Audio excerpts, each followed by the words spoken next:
Hey guys, it's Shelby here out of Skyline MX in Keihen, Idaho. Stay tuned. We're going to look at some of the riding footage, and then at the end of the video is my overview and first impressions of the bike. So enjoy the footage and tell me what you guys think. Alright. This will be the first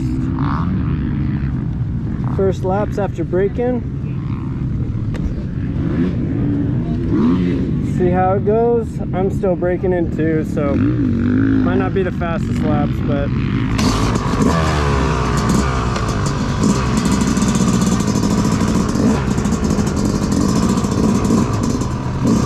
and I went out and warmed it up a little bit to do the break-ins. Suspension's still really stiff, but we'll be able to get it broken with a little bit of time on the suspension, so we'll get there.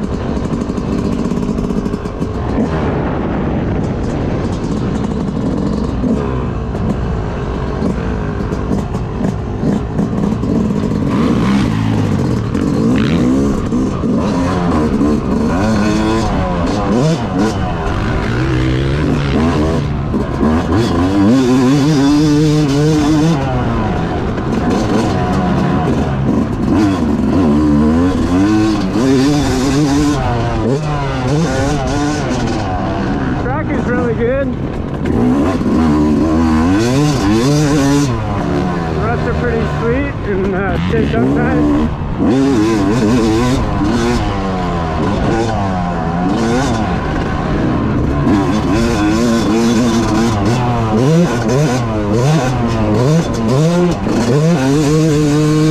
Haven't quite figured that section out yet, but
broken the bike properly.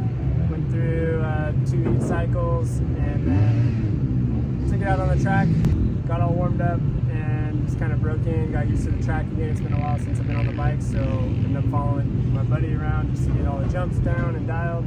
And first impressions of the bike, let's start with some of the things that feel the same. So some of the things that feel really familiar to me with the older chassis are just kind of the ergonomics down below, where the touch points are, the handlebars, the grips, the levers, the foot peg.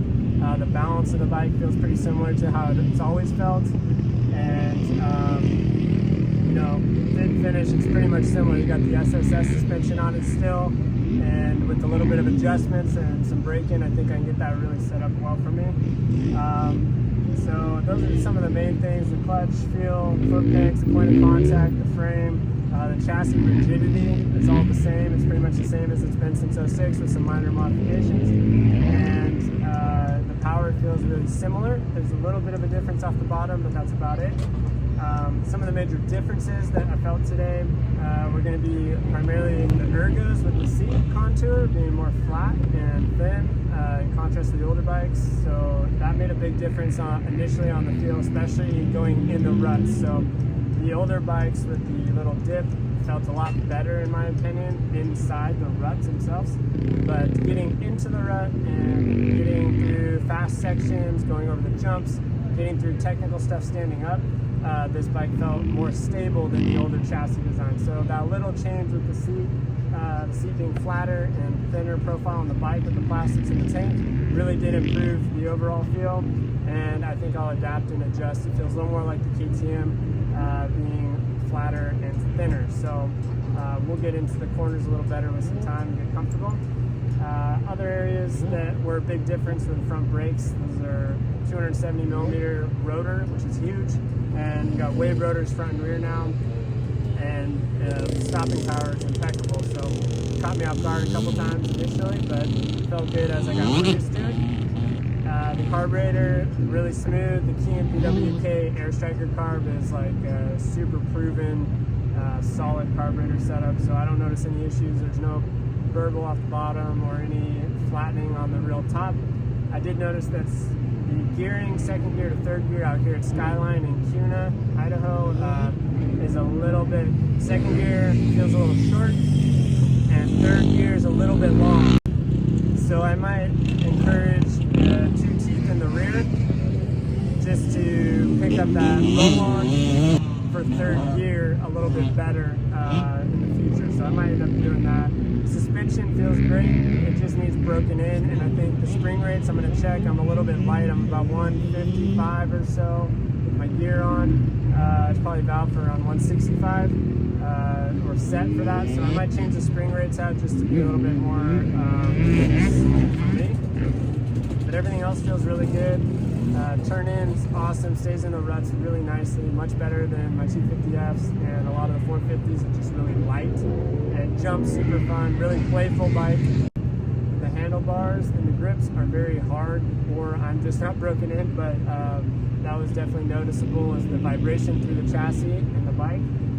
It vibrates a lot more than the KTM or the Husky two-strokes, so if you're looking for a very soft feel, like very quiet and no vibration for two-stroke, then definitely Husky or KTM would probably be a better option.